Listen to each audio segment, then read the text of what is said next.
Okay, now as you can see that the box is all put together, so our next step that we're going to do is we're going to start working on decorating the four corners. And we're going to do that by taking some stock that we have and basically creating a nice decorative corner. And how we're going to do that is when we go over to the router table, we're actually going to route on the edges of these pieces a nice round over edge to give it a nice soft look. And then that way there, when we put it onto the box, it's going to give it a nice little look and also soften those edges, you know, because we don't want anybody getting hurt with that.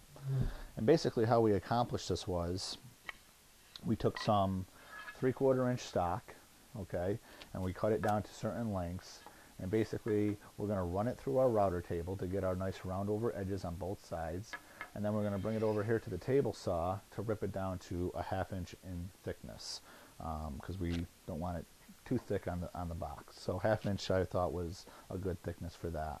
And then basically what I did after was, as you can see that this piece is a little bit smaller than that one there, and the reason for that is that when you put them together, I wanted them to, in a sense, to be the same size.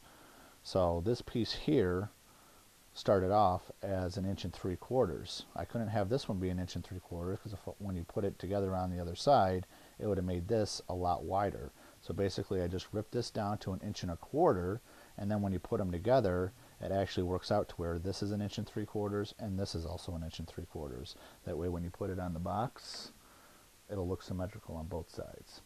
So basically, let's go over to the table saw, we'll run our piece through, and then we'll come over here and rip it in half.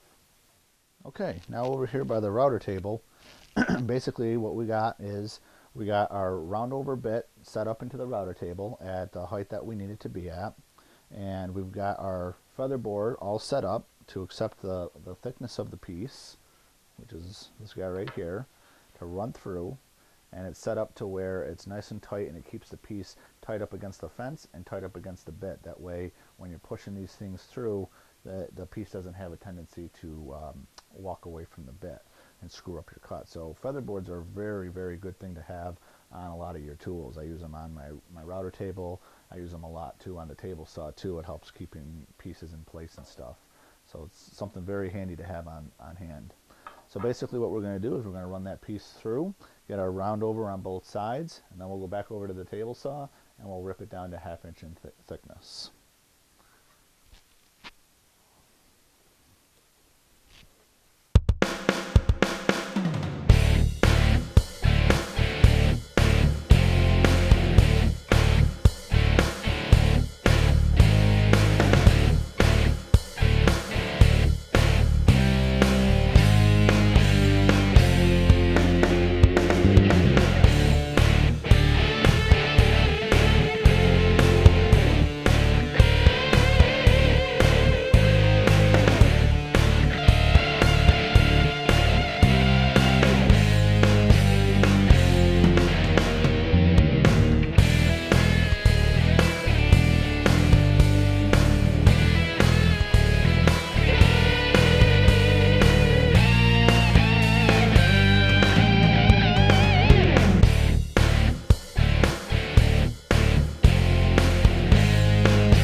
Okay, and there you have it. You got both round overs on both sides.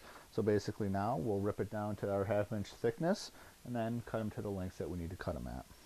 Okay, we got our table saw all set up to rip a 1/2 inch in thickness. So basically you're going to run your piece with the rounded edges against your fence, run them through the bit, and we'll get a 1/2 inch thick piece of lumber.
basically before we're able to cut our corner pieces to length, I wanted to get the base trim basically cut to size and have my design put into it.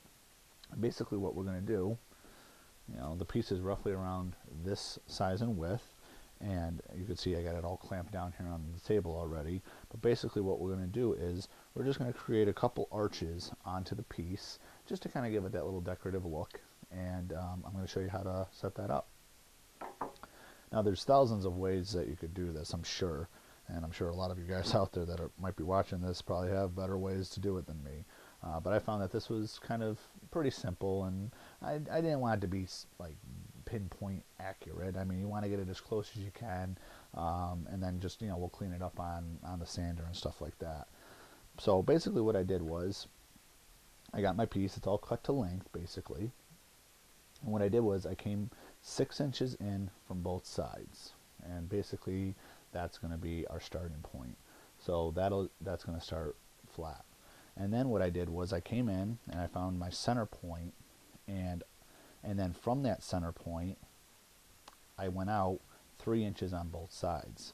So basically 3 inches from this center and then 3 inches from that center, creating 6 inches. That way the middle is duplicated to the two ends. And then what I did was, from the end of the middle one, not so much the middle point, but where I came over that 3 inches, I then found the center from that mark to my first 6-inch mark on the side and made another center point. Okay, and I did that on both sides.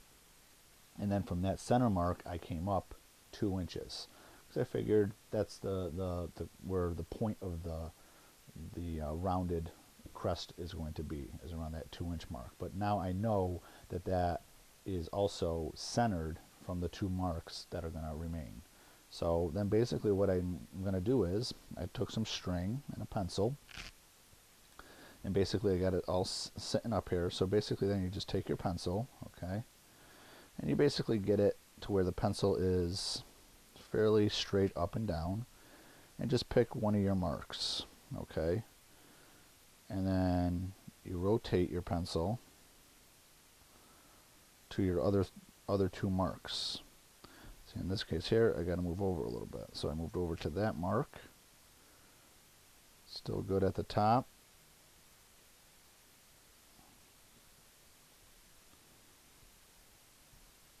Just move this up a little bit. So right about there I'm hitting all 3 of my marks.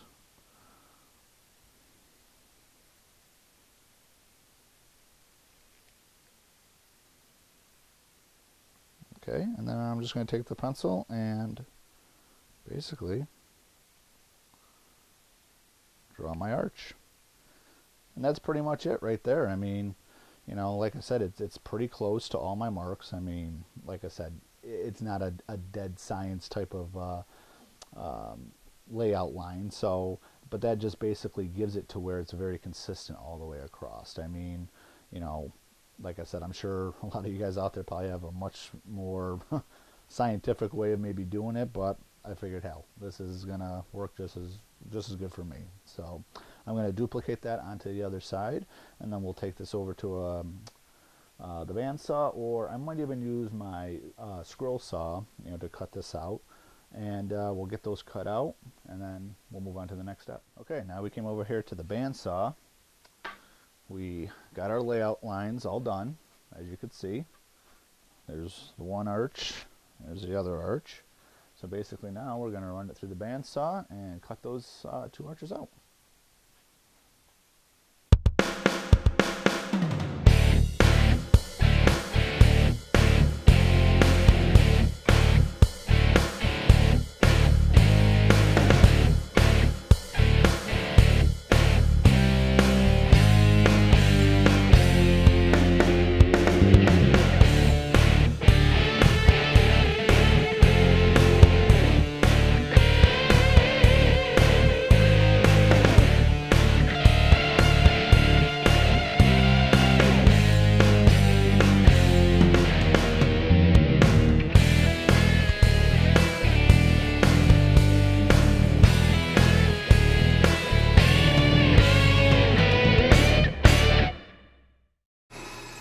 And as you could see, we went ahead and we put on the base trim. We got it all, we got our curvatures all sanded up and ready to go. And basically what we did is we cut it down to size. We put in the side pieces. One thing I didn't show you on the video was what I ended up doing with the two side pieces was I actually cragged it from the back side into the front piece. That way it gives it a little bit more solid structure. And then from the underneath side, I screwed it in through the bottom side into the actual foot itself. So the whole box is now being supported right off of these guys right here. So I just wanted to show you that we got the curvature all cut out. It's all nice and sanded and attached. So now basically what we're going to work on is getting our corners pieces attached. We already got them milled down, so basically we're just going to cut them to length and attach them onto the piece.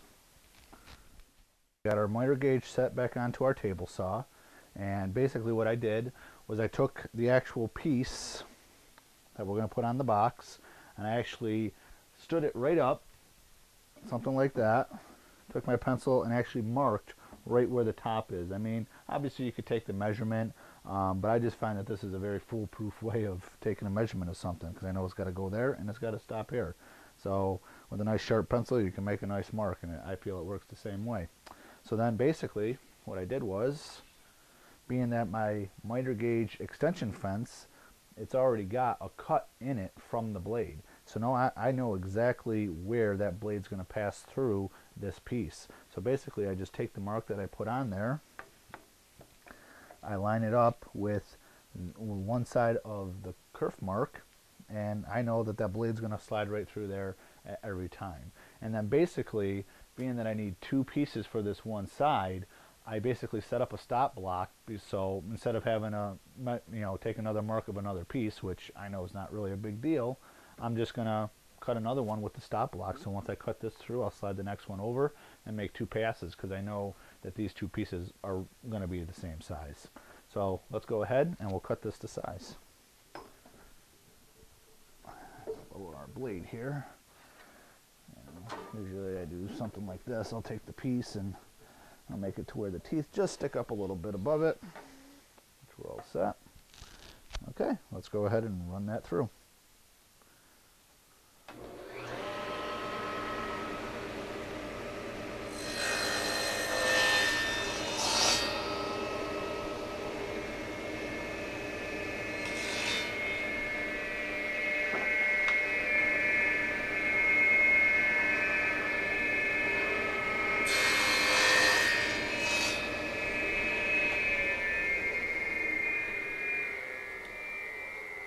And there you go, two perfectly sized pieces. So now when I go to put those on here, I know that they're exactly where they need to be. So now if you remember what I told you before is I got to rip one of these down to 1 3/4 inches. That way when we put it together, and the other reason why to do that as well is because remember when we ripped, because this all came out of one solid piece. So when we ripped it through the router table, we did both sides. So actually the one piece now has it on both sides, which we want it for the front piece, but we don't want it for the side piece. So basically I got to rip that radius off of this piece anyways. So the fact that I got to rip it down to 1 1/4 inches actually works out well. So, but being that I have my miter gauge already set up, I'm going to run my other corners, and then we'll come back and we'll rip down the one sides. So here we are. We got our corners all attached and put on, all four corners. I'll get a better camera angle where you could actually see the actual full corner itself. But basically they're on, and they look good, and like I said, it dresses up the box nicely. The other thing that we did too here is, if you can notice, on top of the base trim piece here, we actually took the same radius that we used on the corners and I ripped it down on some other pieces as well, and made just a small little trim detail that I ended up putting on top of the base piece. And I just thought it dressed it up a little bit, gave it a little extra look, and like I said, it almost continues that rounded look that we were going for.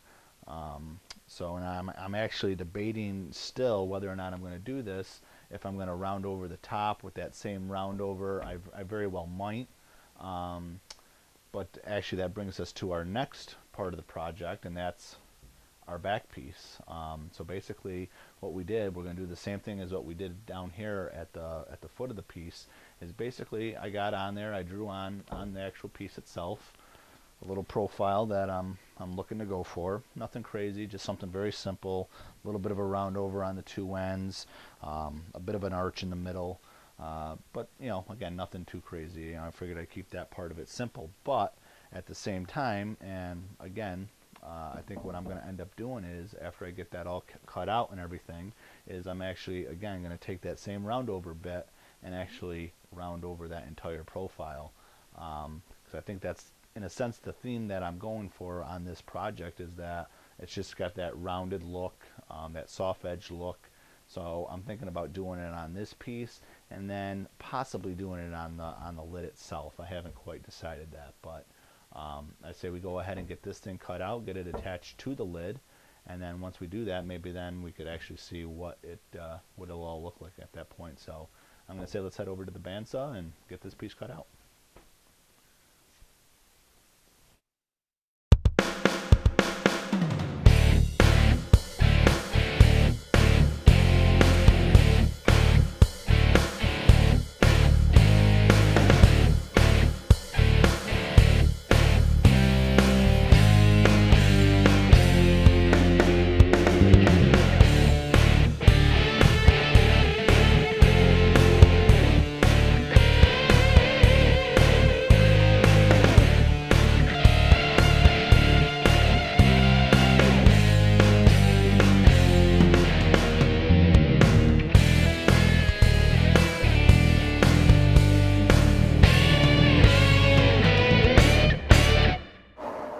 Next, what we're going to do is we're going to cut out the letters for the box.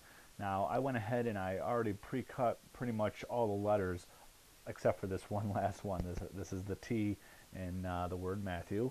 So we're going to go ahead and cut this one out. I figured I'd save you all the, you know, all the time of cutting out those letters, because this is a very time-consuming process, and we'll come back on this and touch on this topic a little bit more once I do have it all cut out and get them all sanded down. So basically we'll shoot over to the bandsaw. I'll show you how I cut this last letter out, and then we'll talk a little bit more about the actual letters themselves.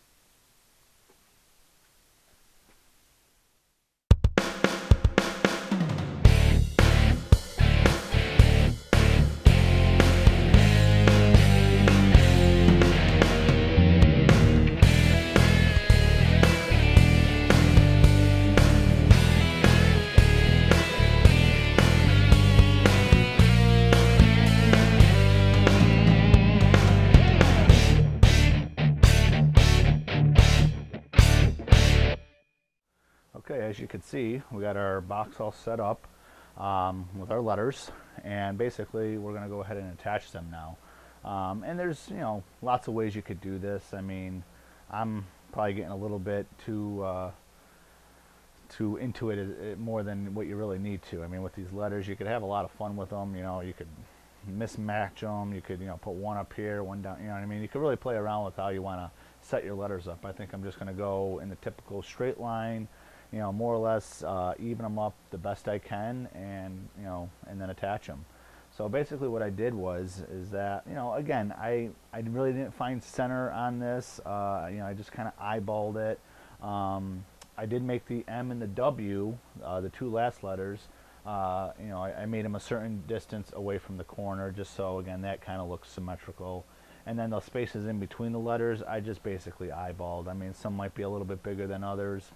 But again, it's a kid's toy box. I don't really think they're going to care too much if the letters are a ½ inch off from each other or something like that, as long as visually it looks correct. So, and then basically what I did to, in a sense, get them all in the straight line was I took just a regular ruler that I had laying around, and I laid it down, okay, just like that. And then I basically just took a measurement from the top down on both sides in order to get it basically parallel with the box. And then once you have that, you just take your letters and you just gently slide them down till they hit the ruler. And then that way there, when you attach all your letters, you know they're all in line with each other.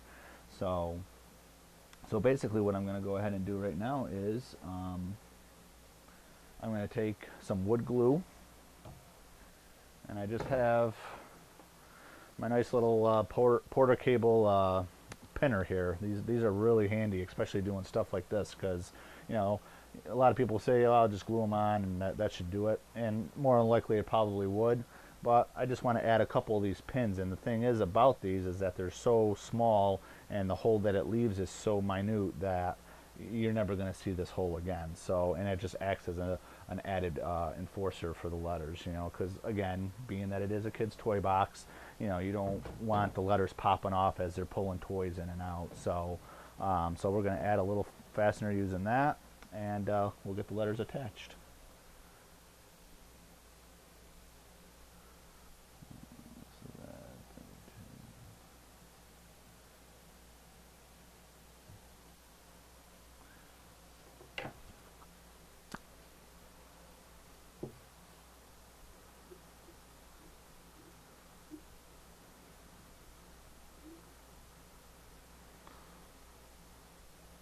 And what you could see that I did there too is I kind of just put the glue in as the shape of the letter, so that way you kind of know everything is in contact.